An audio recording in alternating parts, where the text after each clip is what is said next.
No, ahorita vamos a hacer solamente un pequeño, yo diría no repaso, pero sí hacer estructurar las cosas de lo que significa el aparato respiratorio, que no solamente es el pulmón, porque el asunto es que cada patología pulmonar empieza siempre en la parte alta y son los mismos gérmenes frecuentemente. Acá le estoy dejando algunas palabritas, ¿no? Bibliografía, términos médicos, que siempre es bueno tenerlo presente. Ahora, la etiología, definitivamente las enfermedades, en este caso, las enfermedades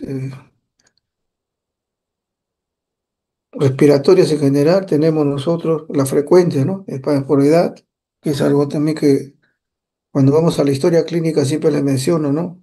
Ustedes ya deben estar en su mente el tipo de paciente que viene, sea hombre o mujer y la edad, y cuál es la frecuencia de enfermedades, ¿no? Porque eso ayuda mucho a hacer el diagnóstico a posterior.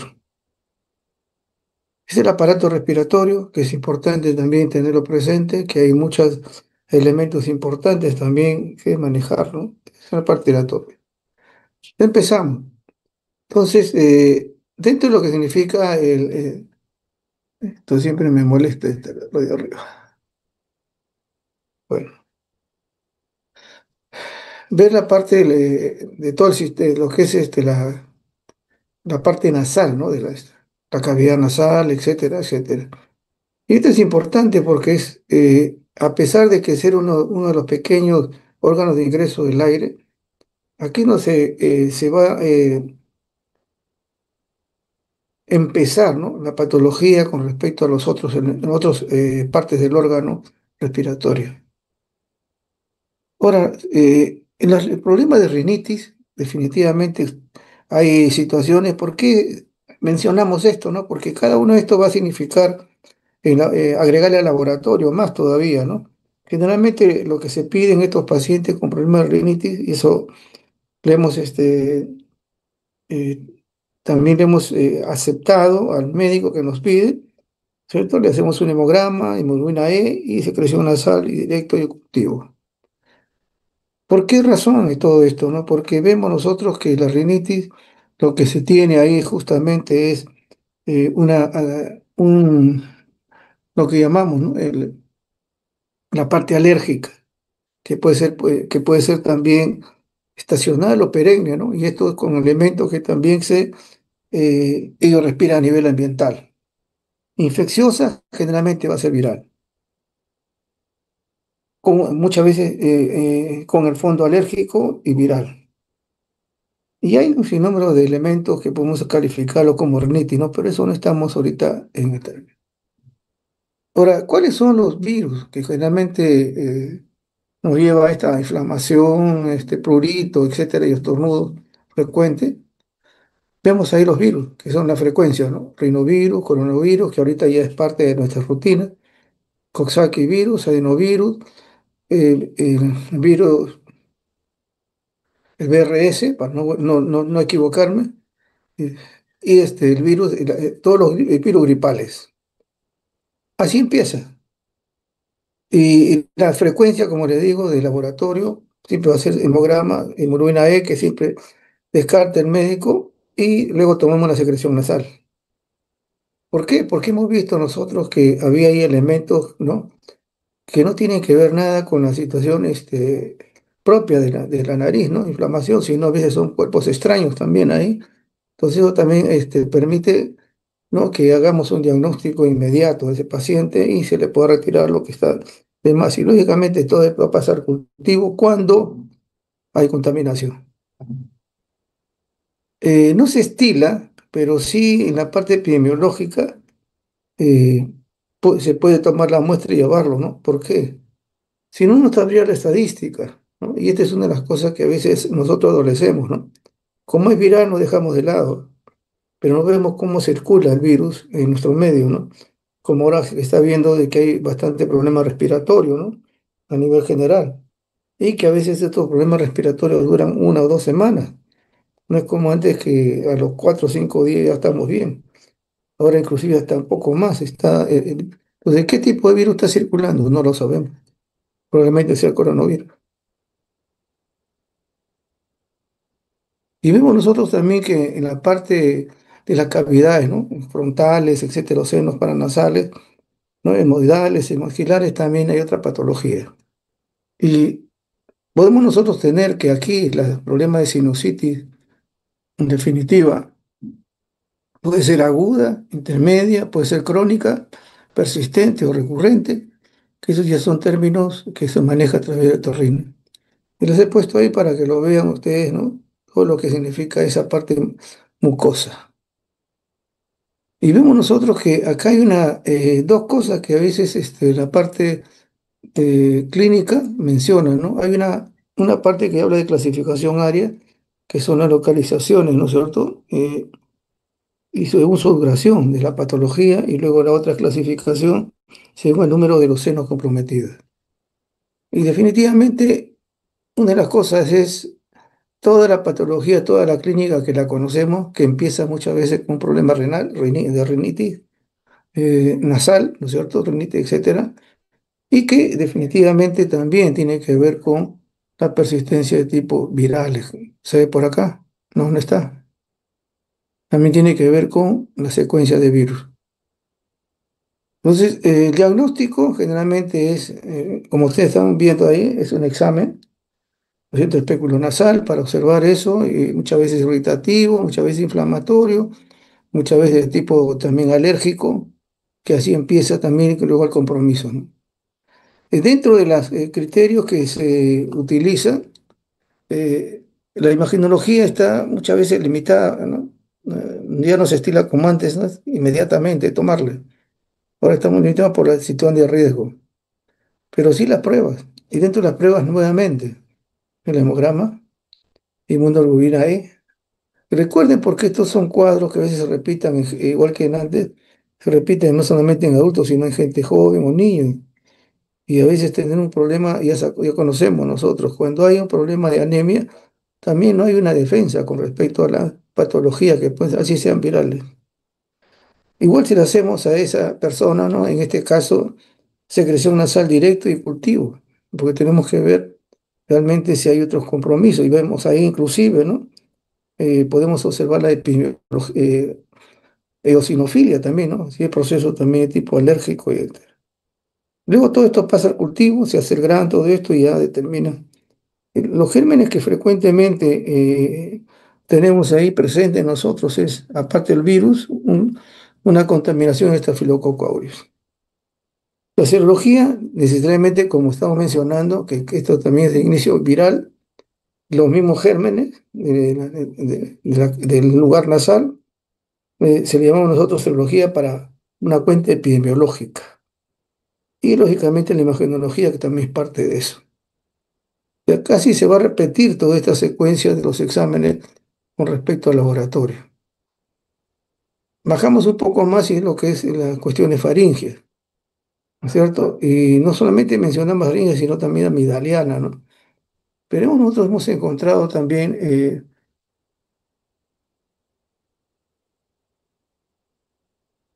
tener que bajar un color, así lo veo. Y vemos que la mayoría de las faringitis, ¿no es cierto?, son igual, de tipo agudo, de tipo viral. Se menciona un nasal, sinusitis empieza, hay un fondo alérgico, igual acá. Entonces casi los exámenes de laboratorio van a ser, salvo excepciones, lo mismo. Solamente hay una situación de faringitis, también hay por causa bacteriana, ¿no? Pero la más frecuente es la viral. Y eso, los mismos pediatras lo mencionan, ¿no? O sea, no le dan tratamiento, como decir, inmediato, ¿no? Sino esperan unos días para determinar si esto persiste, porque se observa nada más, no hay, no hay cosa purulenta, sino una reacción realmente eritematosa, ¿no? Que es parte de la parte clínica visual, ¿no? De un problema de faringitis tipo viral. Y se menciona, ¿no? En la mayoría de estos problemas faringitis, estamos hablando a todo nivel, estos son, y sobre todo en niños y también en adultos, entre 80 y 90% este tipo viral. Y lógicamente hay una sobreinfección, ¿no? Nosotros hemos encontrado no solamente en este caso porque hay una amigdalitis, un estreptococo, también estafilo hemos encontrado con bastante frecuencia, ¿no? A niveles. El virus más frecuente, los virus más frecuentes es lo mismo que antes le mencionaba, ¿no? Rinovirus, coronavirus, adenovirus, el virus de la influenza, etcétera, todos los virus de lo que es también del resfrío, de la gripe conocido, ¿no?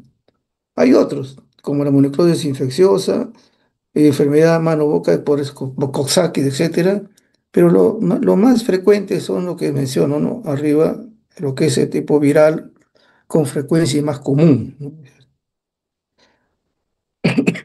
Y nuevamente, ¿no? Lo mismo que anterior, siempre hay un trasfondo, se puede decir un nido, ¿no? Que contribuye a estas patologías, las alergias ambientales, exposición a sustancias también químicas o tóxicas, ¿no? Que también provoca una reacción inflamatoria a nivel respiratorio alto y que esto también va a ser un nido para que pueda agregarse el virus, un germen también propiamente de la boca. También esta faringitis puede haber por otro tipo de patologías no previamente de ahí. Y vemos ahí hasta epiglotitis, ponemos un ejemplo, hasta enfermedad de Kawasaki también, que va a manifestarse también con esta forma, ¿no? De presentación. Igual, el hemograma, inmunoglobulina E, porque hay que ver un fondo alérgico, ya hemos mencionado, ¿no es cierto? Hisopado directo y cultivo, que se le va a tomar al paciente ahí. Serología viral, definitivamente si hay necesidad, generalmente epidemiológica, y pero sí cultivo, como digo, el hisopado significa que va a haber cultivo de estos gérmenes comunes y también cultivo de hongos, ¿no? Cuando se merite, porque sucede también, ¿no? Hay pacientes inmuno deprimidos, comprometidos, que también tienen lesiones y hay que sacarle la muestra también y ver y cultivarlo, ¿no? Generalmente es el cultivo de hongos, solamente en esos casos de excepción. Este es solamente mencionarle Streptococo, que es uno de los gérmenes que encontramos también a nivel faringe, amígdala, etcétera. Es el más frecuente. Estafilococo también no se queda atrás ahora actualmente con la resistencia de antibióticos. Y vemos nosotros que hay un sinnúmero de elementos que provocan, ¿no? Una progresión de esta bacteria, este coco, y que definitivamente trae otros problemas ya que se conocen, ¿no? A nivel de otros órganos.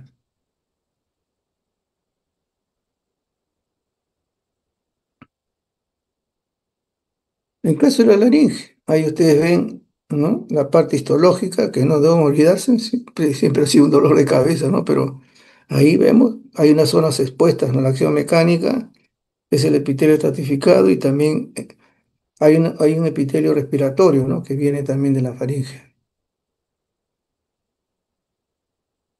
La mayoría de laringitis, igual, se da cuenta, por eso que acá es una repetición desde la nasal y en general hasta la parte alta, nada más antes de entrar a la tráquea, ¿no? Aunque también aparecen en la parte neumónica también muchos virus, las virus. Y generalmente siempre está ocasionado a través de una parte estacional, ¿no? Y también se da en forma epidémica. Hay los mismos virus, rinovirus, adenovirus, influenza, el herpes, en algunos casos, ¿no? El coronavirus, que también es parte de nuestra rutina actualmente y es parte de nosotros, y a una bacteriana, pero es por sobreinfección. Aquí en lo que significa en esta parte de orgánica superior, las epiglotitis, que también está dentro del componente. Los epiglotitis son generalmente de tipo bacteriano, son las más graves, ¿no? Son graves que inclusive hay un porcentaje de mortalidad, ¿no? En este caso, en los pacientes que sufren esto y generalmente son los niños. Y como mencionaba, acá, por ejemplo, esta patología que puede inclusive empezar hasta por una epiglotitis, ¿no? Por darse una laringitis, ¿no es cierto? Un problema ya inflamatorio a nivel eso. Se ha visto de que el estreptococo viridans, que es un estreptococo habitante normal de la boca, puede también volverse patógeno y provocar esta enfermedad. Y nuevamente también tenemos el estreptococo que ya lo conocemos, neumococo y estafilococo. Ya empieza a aparecer los elementos que van a ser problema en la parte neumónica. La cándida definitivamente también puede producirse y estos generalmente es en estos pacientes que tienen su limitación. Ahora, no solamente infeccioso esto, sino también se sabe de que hay un problema inflamatorio cuando hay traumatismo. El abuso vocal significa pues hablar demasiado, ¿no? O sea, estamos demasiado expuestos a veces a los medios. Alergia a los inhalantes, que eso es parte también no solamente renal, del nasal, digo, sino también a niveles de estos elementos, tanto faringe como tráquea. Hay reacciones alérgicas a medicamentos también, igual, que provocan también lesiones ahí. Hay también reacciones alimentarias o por picadura de insectos. También provoca, no solamente ahí, sino también en otros. Y algunas enfermedades autoinmunes también se presentan con estas manifestaciones también laringe. Pero por esa razón que aquí ya se abarca un poco más, ¿no? Acerca de lo que significa el diagnóstico de esta patología. Y lógicamente lo que vemos más ahí, esto es una tos crónica, etcétera. A veces se aclara y luego desaparece, ¿no? O se aclara y luego otra vez vuelve una vocalización bastante limitada y ronca, etcétera. Es una característica de esto.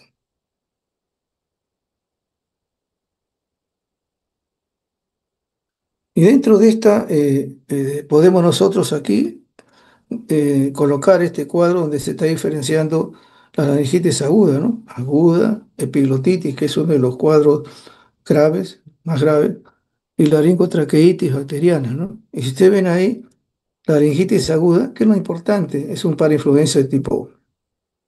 La epiglotitis, el germen por excelencia, el 90% es influenza tipo B. Hemófilos influenza tipo B. ¿Mm? Eso sí, tenemos que meterlo en la cabecita.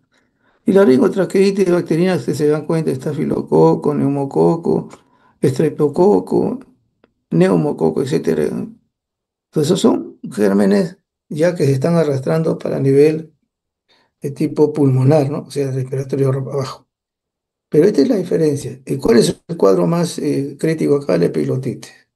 ¿Y cuál es el germen con mayor frecuencia? Es el hemófilos tipo B. Entonces, eso es lo que nosotros tenemos que tenerlo y esto va a ayudar mucho porque el médico ya lo conoce, ¿no? La parte clínica es importante. Encontrar el germen es lo complementar, ¿no? Complementar el diagnóstico. Pero la forma como se presenta el examen, lógicamente, ¿no? A veces si encontramos ahí las cuerdas vocales están bastante inflamadas y hay una dificultad respiratoria, un quejido, etcétera. Entonces, todas estas cosas hacen con ya hacer el cultivo, o sea, que lo toma el médico y luego ya hacemos el diagnóstico en este germen, pues. De todas maneras hay necesidad, porque como esta es una patología que provoca obstrucción de la vía respiratoria, y ahí se puede mencionar algunas causas, ¿no? Y no necesariamente eh, bacterianas, ¿no? Sino también hay otros problemas que puede haber. Si hay obstrucción, hay que descartar siempre, como es niños, en muchos de los casos, el cuerpo extraño. ¿Me cuenta? Entonces, sí, bueno, si hay unos tumores también igual, pero en este caso, lo que estamos viendo nosotros, la diferenciación es obstructiva, en este caso de pilotitis por hemófilos tipo B. Y ahí vemos nosotros, ¿no? Igual acá ya estamos aumentando la cantidad de laboratorio, el hemograma, serología viral, porque hay que descartar eso de todas maneras, se viste en los agregados, cultivo laringio, en este caso, ¿no? De las cuerdas vocales, se lo toma como un hisopado el mismo médico, utilizando sus instrumentos adecuados para eso, nos entrega, hacemos el cultivo y hacemos el diagnóstico, ¿no? De esto, si es bacteriano, ¿no? Si hay alguna sospecha de algo más y que no podemos ir, se va ya a la serología, ¿no? Propiamente dicho. En algunos casos también el médico pide hemocultivo, ¿no? Porque no haya, como decirle, ¿no? No haya como un diagnóstico mucho más evidente, más rápido, etcétera. El hemocultivo ayuda mucho para ver que esto no sea un cuadro, pues, de manera general. El AGA porque hay obstrucción. También se pide el AGA para poder determinar también cómo anda la función respiratoria, ¿no? Y la imagenología que también en algunos casos se solicita, ¿no? Eso ya es un asunto de otra especialidad, pero en el caso de nosotros son el hemograma, serología viral, el cultivo laríngeo en este caso, ¿no? Es el hisopado que hace el médico, el hemocultivo y el AGA. Y ahí con la traqueitis, es una inflamación de la tráquea, es más frecuente en niños que en adultos.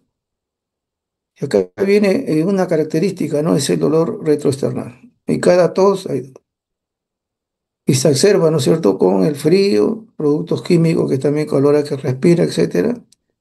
Y en este caso vemos también que hay una patología que no tiene nada que ver con esto, pero que provoca, ¿no? Es el reflujo gástrico esofágico, es lo que sufrimos de hernia yatal. También puede dar lugar a esta patología. Y ustedes se dan cuenta, nuevamente, viral, influenza, virus respiratorio sincitial que hemos visto en antes, ¿cierto? Adenovirus, coronavirus. O sea, estamos ya pues, ¿no? Con ese nido viral que da vuelta y que comienza a localizarse en ciertos niveles de nuestro aparato respiratorio. Y si esto fuera por situación bacteriana, micoplasma, Staphylococcus aureus, que es una de las cosas que está aumentando frecuentemente por la resistencia antibiótica, los neumococos y también estreptococcus beta o piógeno y la Haemophilus influenza. Y lo que vemos nosotros también ahí, en este caso de la traqueitis, nuevamente el hemograma no, nunca lo va a quitar el médico, porque quiere ver la situación del paciente.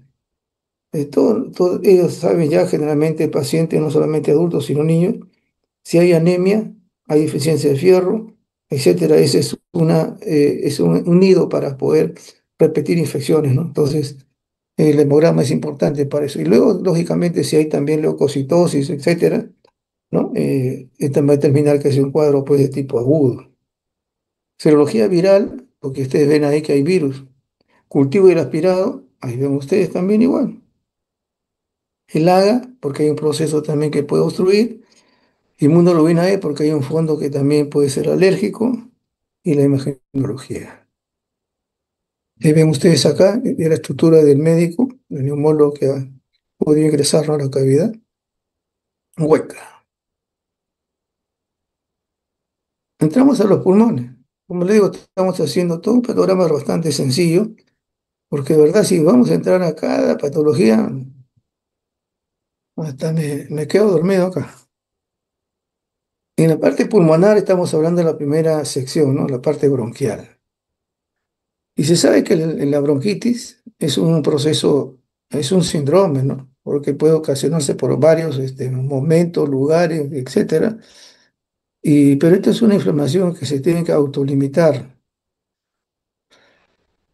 Afecta siempre las vías respiratorias grandes y medianas, ¿no es cierto? Hay una irritación, inflamación, aumenta la producción de moco. Y nuevamente, virus influenza A y B en el invierno, virus sincicial respiratorio y coronavirus en incidencias mayores en el invierno, rinovirus, picos de incidencia en la primavera y otoño, coincidiendo con los cambios de qué? Patrones climáticos. ¿Y eso qué tiene que ver? Factores también alergénicos. Las alergias estacionales, se lo estoy mencionando, contribuyen a estos picos, facilitando potencialmente la transmisión del virus durante estas épocas. También se menciona, ¿no? Otro de los virus que no es tan frecuente es el entorovirus, que también provoca un pico a nivel de verano. Entonces, si dan cuenta, no nos escapamos de los virus, y ese es el asunto. Y vemos nosotros ahí quizás dos cosas, dos características, no tanto lo que es una bronquitis aguda, estamos hablando que puede complicarse o no. Y vemos nosotros ahí la no complicada, algunos componentes ahí de virales que generalmente, ¿no? Y también las incomplicadas donde ya es una situación bacteriana, donde hay mayor compromiso, hay fiebre, y sobre todo si son pacientes inmunodeprimidos, la situación de una bronquitis va a ser bastante seria, ¿no? Entonces, esto es lo que vemos nosotros generalmente en pacientes que son pacientes comprometidos, pacientes que tienen una comorbilidad, pacientes que son ancianos, es una frecuencia de ser bronquitis complicada. Y ahí tienen ustedes una radiografía. ¿Y cómo hacemos el diagnóstico en laboratorio, no? La historia clínica es importante, ¿no es cierto? Hacemos el examen clínico, etcétera, la historia, cómo empezó, etcétera, etcétera. El hemograma, nuevamente. Serología viral, porque ustedes ven ahí que empieza por virus. Cultivo bacteriano de esputo, que también es una de las cosas que se realiza y se observa inmediatamente. El AGA, puede haber compromiso respiratorio con alguna obstrucción, también es bueno realizar y el médico lo pide. Hemocultivo, bueno, el problema de este tipo también puede averiguarse hacia un problema neumónico u otro lugar, o el tipo de germen. Entonces, si hay compromiso, el AGA es importante tenerlo. Hemocultivo, ya estamos viendo hemocultivo, ¿no es cierto? Ya estamos viendo hemocultivo. Y acá descartar, ¿no? Una comorbilidad que se conoce mucho es la diabetes, entonces veis la glucosa, pues, en este caso, ¿no es cierto? Descartar eso y luego puede haber espirometría, imagenología. En agudo, ¿no? Cuando hay ese proceso obstructivo más agudo, de todas maneras, pero obstructivo, la espirometría se puede realizar. Dentro de la parte de bronquiología, una de las patologías conocidas es la bronquiolitis. Y vemos nosotros que esta es una infección de las vías respiratorias inferiores, ¿no? Generalmente son niños menores de 1 año. Entre 10 al 15% se menciona acá en nuestro medio, es una inflamación difusa, ¿no? Y definitivamente de tipo viral, ¿no? Va a haber una destrucción también, hay una gravedad también cuando hay una situación ahí eh, de alguna morbilidad también arrastrando, ¿no? En este caso. El virus sincicial respiratorio, ese es uno de los componentes de esta patología. Y vemos nosotros ahí estos casos de los agentes etiológicos, ¿no? El mayor es virus interrespiratorio, no se cultiva, se hace un proceso del aspirado para llevarlo a hacer biología molecular, etcétera. Luego vienen los otros virus para que se den cuenta, no solamente hasta bacterias pueden ocasionar eso, ¿eh? Adenovirus para influenza, metaneumonis, adenovirus, etcétera, y un sinnúmero de elementos virales que pueden ocasionar bronquiolitis, pero la mayoría es virus incitada respiratoria.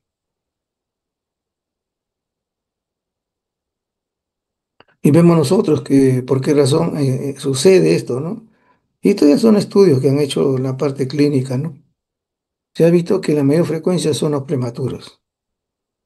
Se ha visto que mayor frecuencia son niños que nacen de partos múltiples, ¿no es cierto? Nacimientos múltiples, que viven un hacinamiento, algo con, ¿no? Hacinamiento, muchos niños, etcétera, cierto tipo de comunidades cerradas, se puede decir.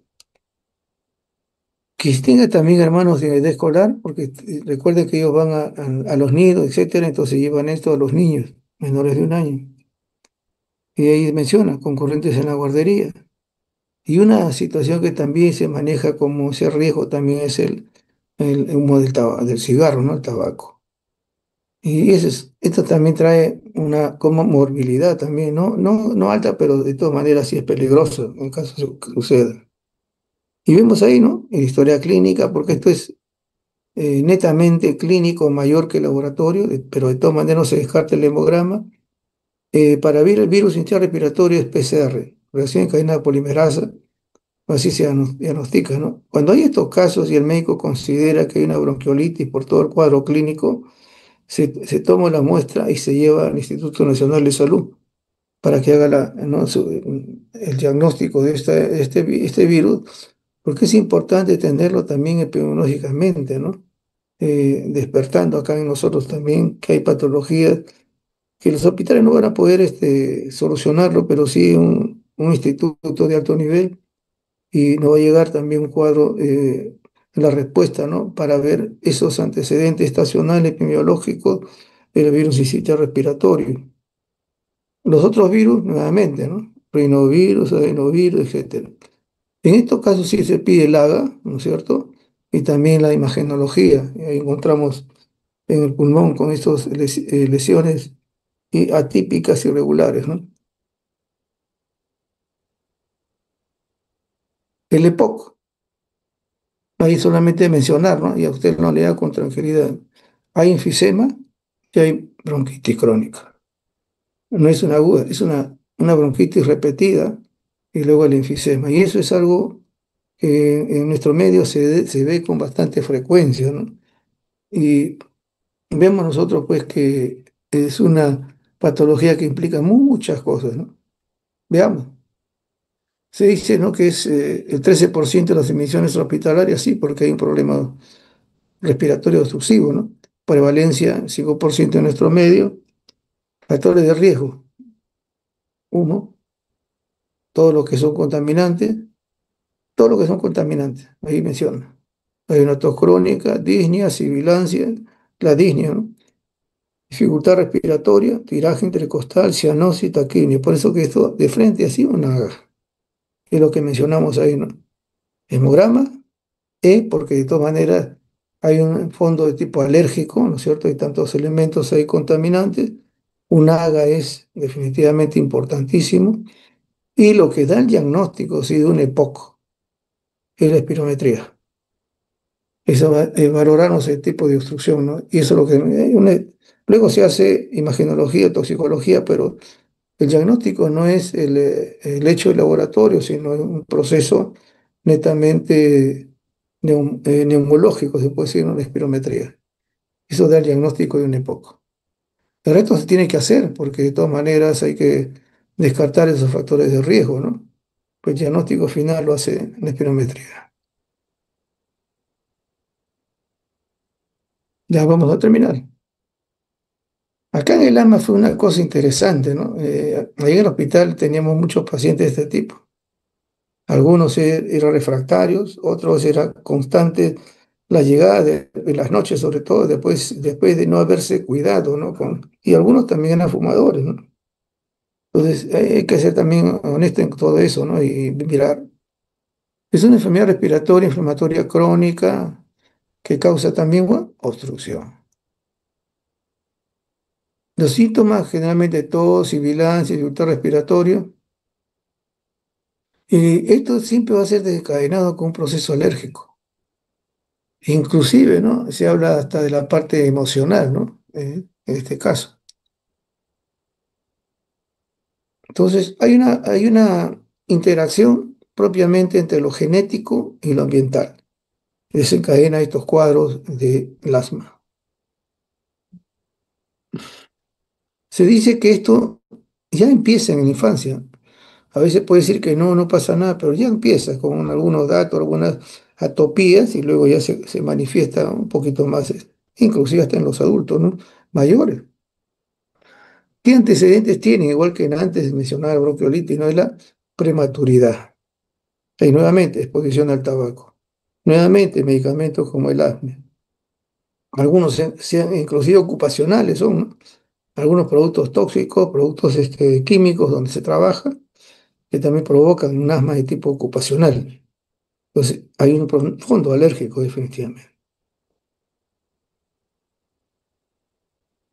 La historia clínica es vital para esto, para determinar todos estos procesos, inclusive hasta los antecedentes de tipo familiares que ya tenía el paciente, el examen físico. Vamos a encontrar todas las manifestaciones, lógicamente, ¿no?, de limitación, etcétera, de situaciones respiratorias ahí. Eso ya es algo más clínico. Se le pide siempre las pruebas funcionales, pulmonares y la espirometría, ¿no? En este caso, pero el diagnóstico es múltiple. ¿Qué pasó? Me acuerdo con un jovencito, era un niño prácticamente, que se repetía los cuadros de asma, ¿no? Y un día nos estaban pidiendo, ¿no?, hacerle su esputo, le hicimos el toma de muestra así, como decía, faringea, su esputo y la nariz nasal. Y en el esputo encontramos ácaros ambiental. Eso le producía el cuadro alérgico al niño. Luego después nos enteramos que Haciendo todo lo que el médico le había correspondido a la madre, desapareció el asma.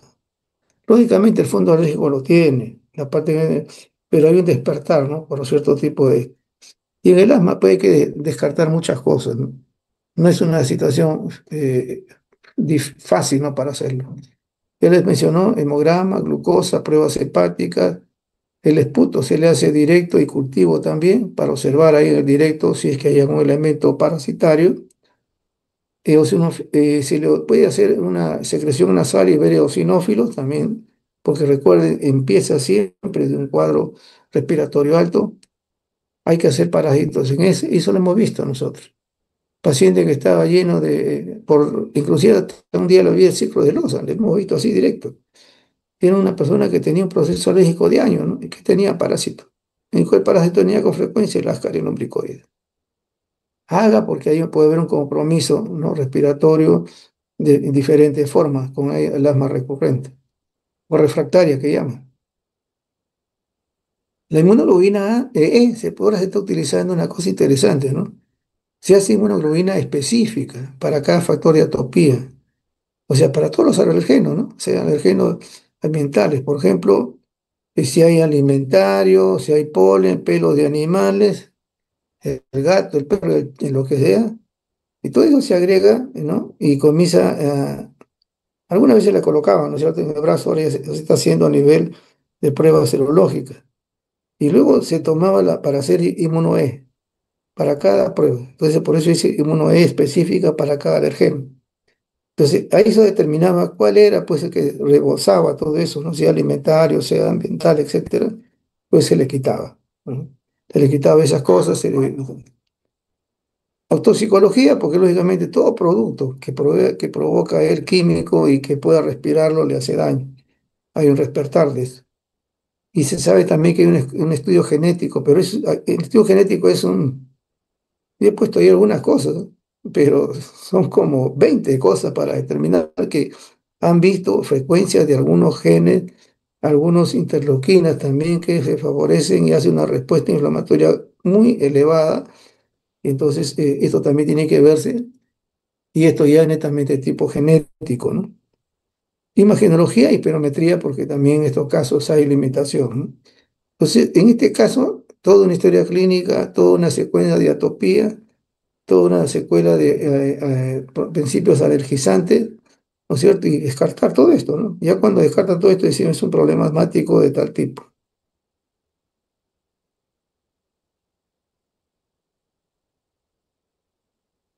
Ya, vamos terminando.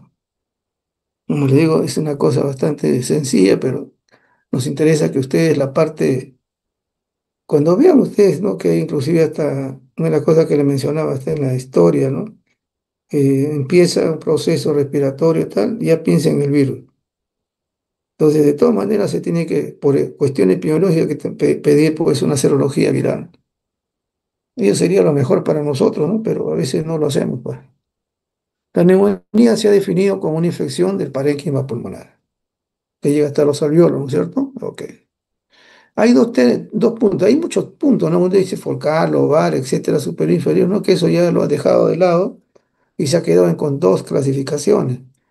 Una neumonía adquirida en la comunidad, y definitivamente es adquirida a través de ese campo, ¿no? de población, donde ahorita prácticamente cada uno que sale a la calle está en el mercado, está en esto, en el auto, en el bus, etcétera, y ahí nos contagiamos.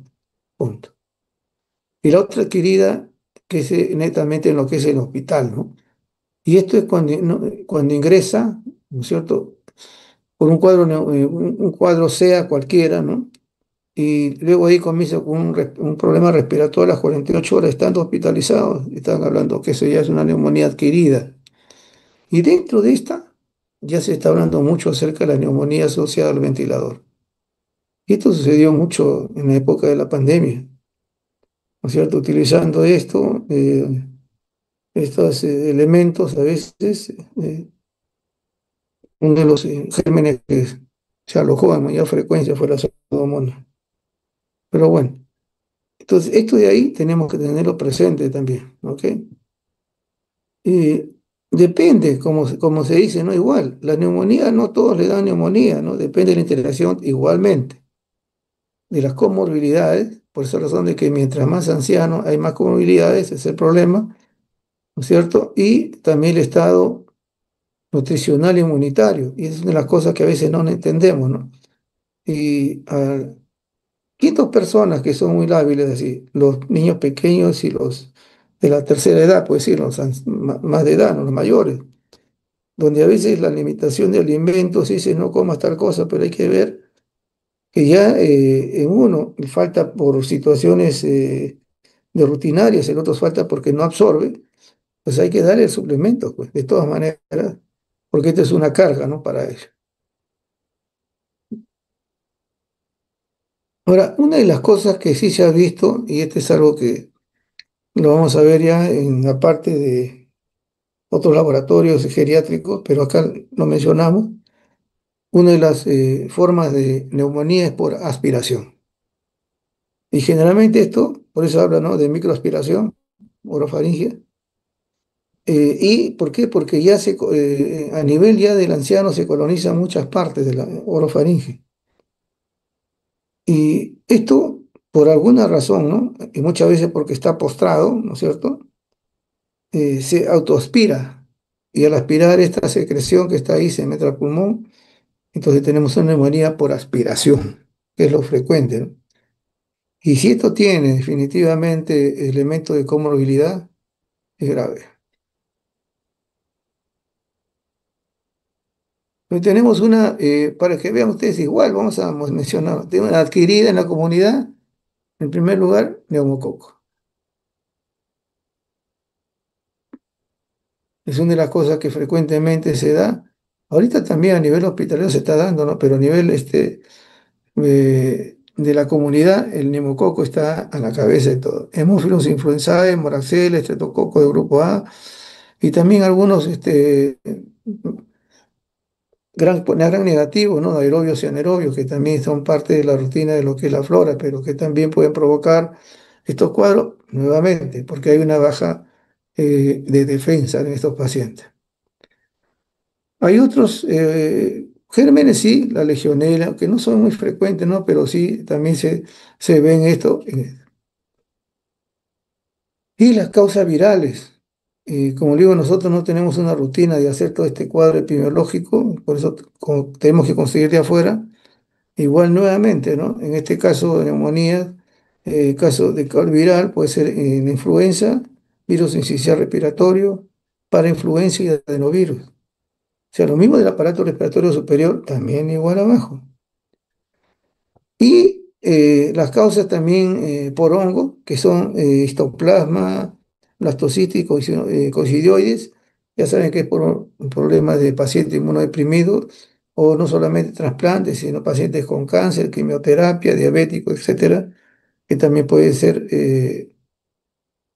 sufrir de esta patología, ¿no? Más de todo si está en esta situación débil. En la que esté en el hospital que he mencionado, no sé qué pasa después de las 48 horas estando ahí localizado el paciente en el hospital. Esto tiene que ver pues con situaciones de superposición de germes, ¿no? Etiológico, dicen, ¿no? Algunos van a utilizar ventiladores, otros no. Pero ya dentro del ambiente ya hay una carga, ¿no? De tipo contaminante también en los hospitales. Dentro de eso, definitivamente una de las cosas gravísimas, ¿no? En la actualidad y que mayor frecuencia se ve en estos pacientes hospitalizados, más estuve en UCI, es la pseudomonas. Luego tenemos las enterobacterias, etcétera, ¿no? Acinetobacter, coli, etcétera, entre otros. Pero acá ahorita en la gravedad siempre va a ser la pseudomonas. Y los cocos gran positivo, nuevamente, ¿no? Hablando del hospital, está filococo, está sembrado por todas partes. Nosotros hicimos un trabajo hace años de varios hospitales, ¿no? Y había una gran concurrencia en ciertos lugares, esta filococa aurea. En muchos son uno, dos, tres, casi cuatro hospitales. Y esa era una situación, ¿no? De resistencia de esos gérmenes, ¿no? Como en este caso está filococo y que son parte de ese cuadro neumónico. Algunos son sensibles, otros son resistentes a la metacilina, pero igual, son estafilococcus peligrosos. Y también puede haber virus y hongos. Recuerden que estos también son pacientes, en este caso hospitalizados, que ya son inmunodeprimidos, que no necesariamente es por HIV. También los que pasan la tercera edad también están inmunodeprimidos, ¿no? Por cuestión de defensa.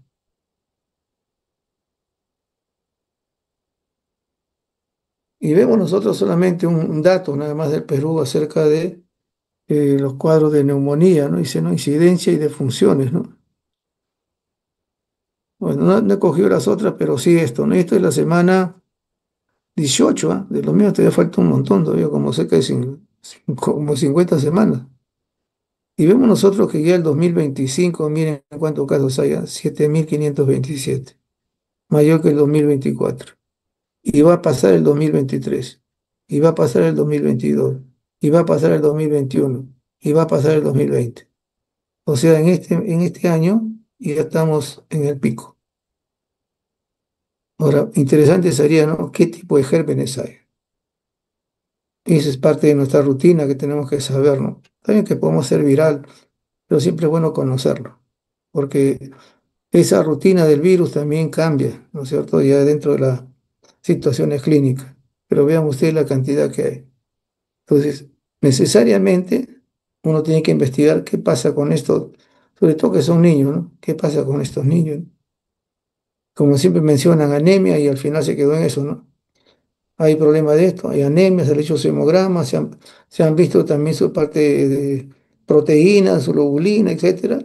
Cómo anda si es diabético, no es diabético, y es una de cosas.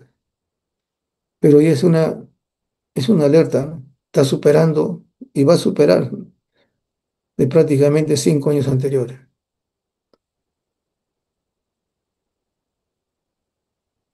Y aquí, por ejemplo, este es del año 2022, ¿no? Esto es de salud.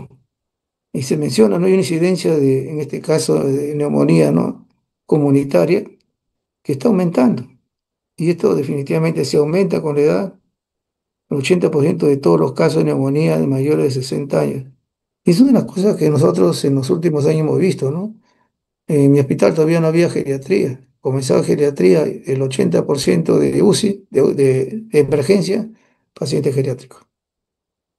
En el Perú vemos nosotros que hay episodios de neumonía, ¿no es cierto? A nivel nacional tenemos más o menos 27 por cada 10.000. Y vemos ahí algunas zonas, ¿no? Donde se ha puesto con mayor incidencia, ¿no? Se puede decir, ¿no? Arequipa, Pasco, Lima, Huancavelica, Cusco. De estas que son comunitarias, casi el 50%, estamos con casi el 50%, llegó a ser hospitalizado. Y una tasa de letalidad de 7%. ¿A qué? No lo sabemos. El diagnóstico, acá en neumonía sí es una variedad de cosas, ¿no? Un hemograma, hemocultivo. Recuerden que hay un antecedente de lo que es una neumonía puede convertirse hasta un cuadro meningio. Entonces, esa situación de que solamente se dedican al pulmón ya no es cierto, sino es sistémico. Pues el médico le pide eso. Puede pedirle PCR, otro pide procalcitonina, una glucosa porque ve que no haya comorbilidad en ese paciente, urea creatinina, ya le mencioné, examen de orina, pruebas hepáticas, son situaciones que hay que manejarlo y decir como un basal del paciente, ¿no? Porque ya está comprometido, en este caso evitar hacer una prevención. En estos casos se le hace también al paciente un aspirado bronquial. Esto va al directo y al cultivo. También un cultivo de esputo. Y si realmente hay un derrame pleural, como en este caso, ¿no es cierto? ¿Qué se hace? Toracocentesis y se observa y se hace el estudio citoquímico de estos pacientes.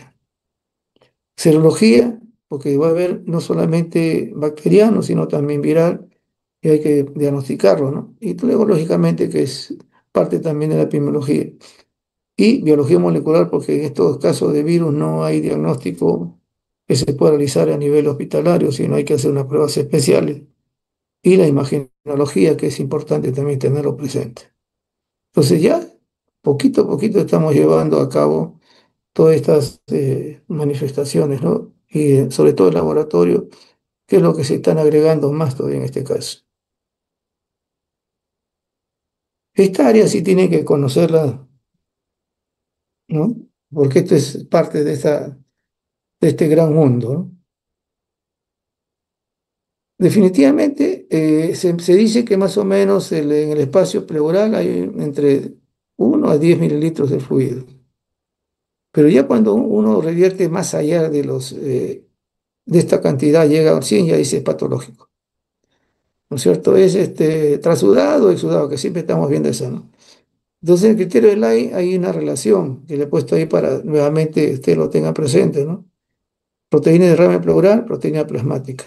El valor es mayor de 0,5. Relación del oxigenaje LDH pleural o plasma debe ser mayor de 0,6.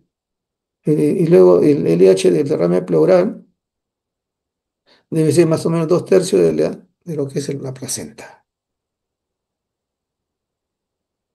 Y ahí vemos, ahí está el cuadro que creo que ya lo es conocido por ustedes, no lo vamos a mencionar, pero está, o no es exudado y trasudado. Pero hay cosas que acá ingresan, ¿no?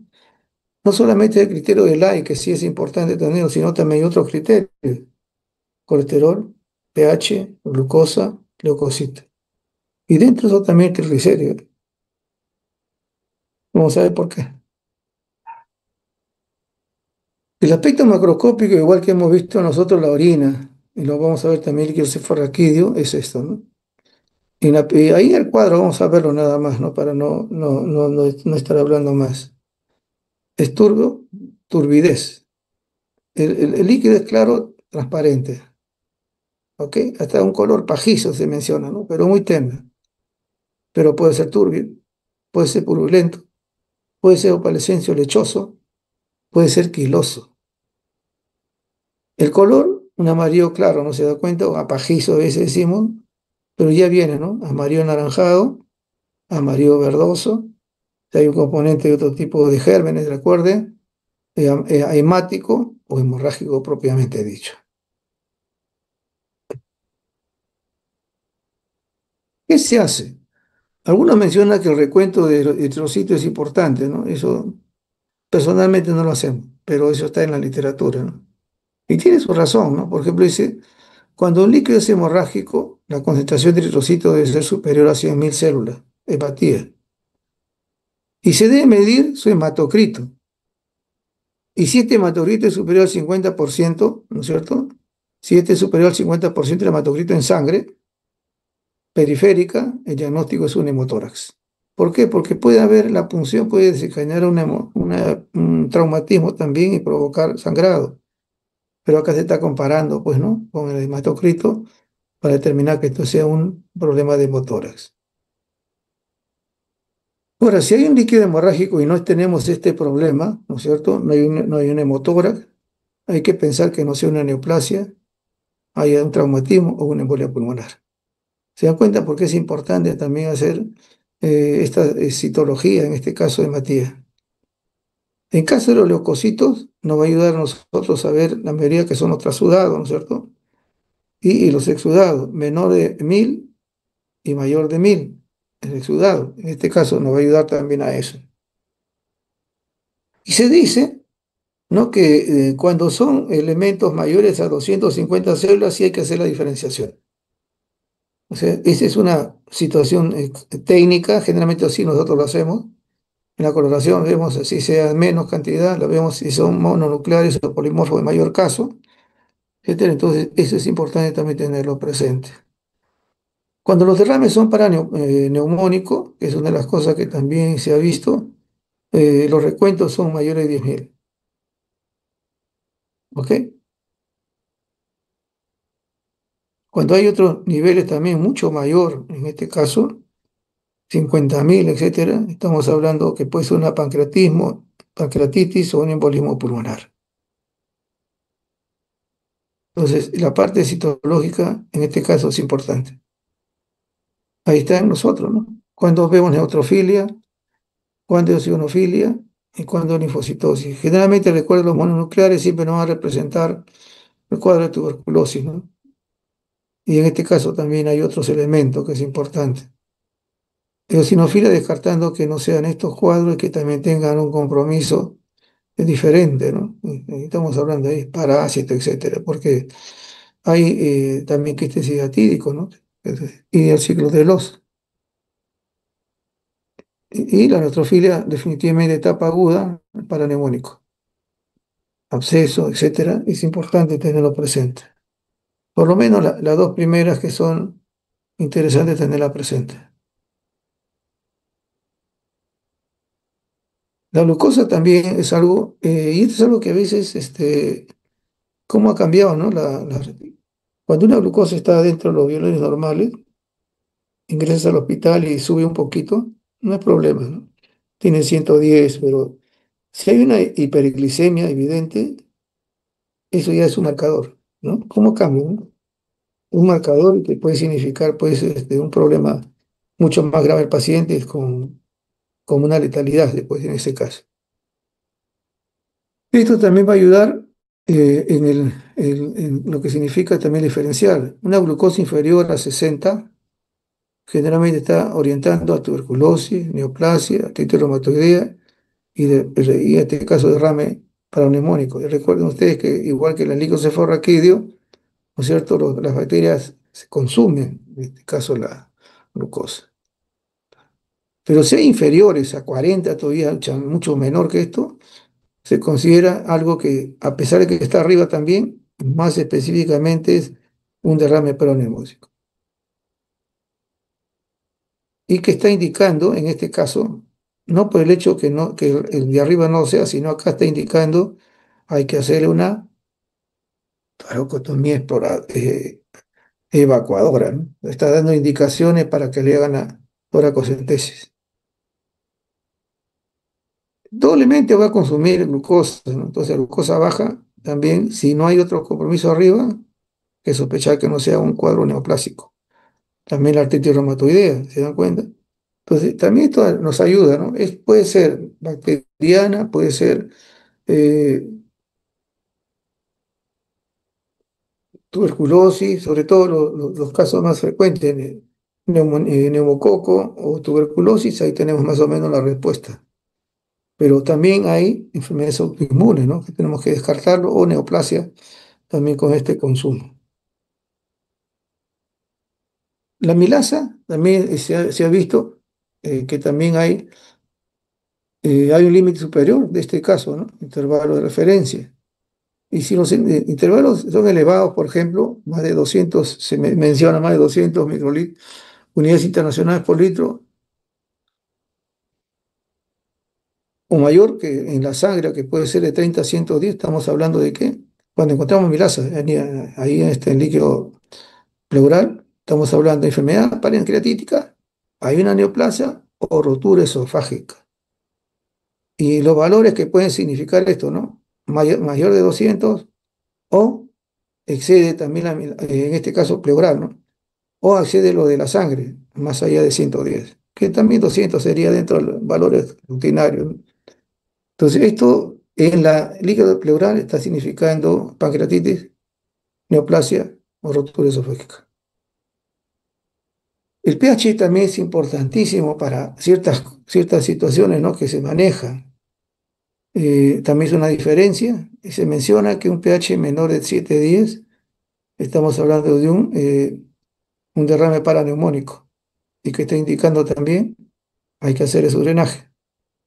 Si es mayor de 7,10, en este caso el pH, también eh, son derrames por trasudado, ¿no? En este caso es un trasudado. Si hay un pH bastante bajo, en este caso, ¿no? No sé, menores de 7, etcétera, estamos hablando pues que esto puede significar, en caso de neoplasia, que está multiplicándose, va a dar una metástasis y nos está dando el pronóstico del paciente. Un pH también disminuido puede significar también la presencia de hemotórax, ¿no es cierto? Estamos hablando de hemotórax. porque también esto se consume a través de la glucosa, ¿no es cierto? Y hay una manifestación también de acidosis.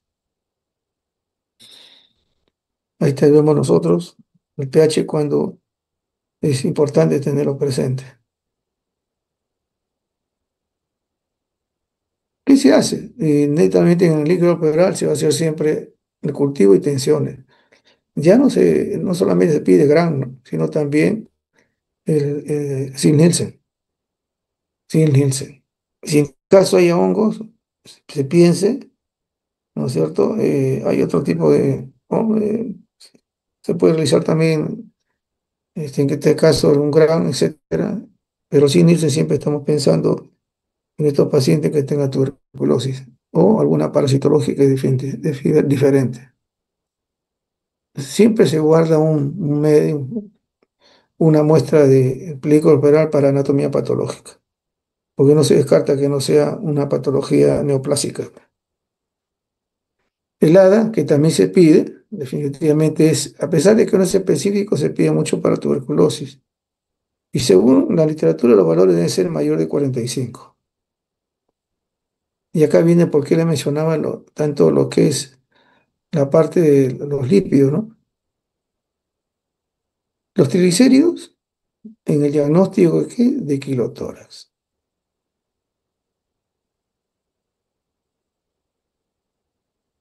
Y en caso de colesterol, mayor de 110. Y en caso de que sea exudado, mayor de 60, en este caso los triglicéridos. Nuevamente, los triglicéridos para el diagnóstico de kilotórax.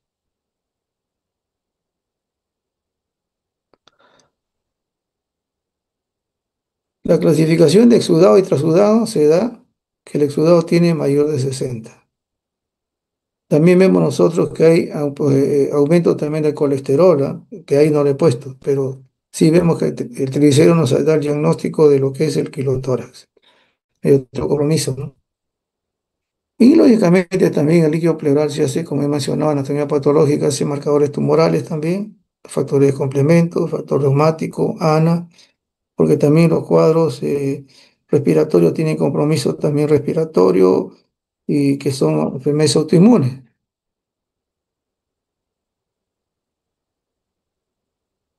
La causa de trasudado, la tienen ustedes, frecuente o poco frecuente. Y la causa de exudado, ustedes tienen ahí enfermedad neoplásica, enfermedad del colágeno, en este caso los autoinmunes, el derrame pleural por fármacos, que también se da ese compromiso, y el derrame pleural también tras una cirugía, ¿no? Que se puede dar también y se da, ¿no? No en muchos casos, pero también se ha visto esa complicación. Pero que nos queda solamente mencionar esto de la tuberculosis, cómo se hace el proceso, ¿no? El trabajo, el diagnóstico, etcétera. Entonces, esta parte importante, ¿no? De lo que significa el líquido pleural, sobre todo estos criterios que son importantes tenerlo, importante que tenerlos presentes, ¿ok? Y agregar ahí el triglicérido también como un diagnóstico del pilotórax. Y con esto creo que están ustedes salvados en el término del conocimiento de las cosas que puede ser laboratorio, ¿no? Toda la patología empieza con un problema respiratorio viral, así sea neumonía, y luego se complica con la situación viral, bacteriana, que ese también es otro de los problemas. Y luego todo lo que significa el estudio del líquido pleural, resumiendo en esto, nos ayuda mucho a hacer la diferenciación de exudado y trasudado. Estos sí son notas que deben de conocerlo, ¿no? Y es parte de la clínica también para el manejo del paciente en ese momento. ¿Ok? Ok.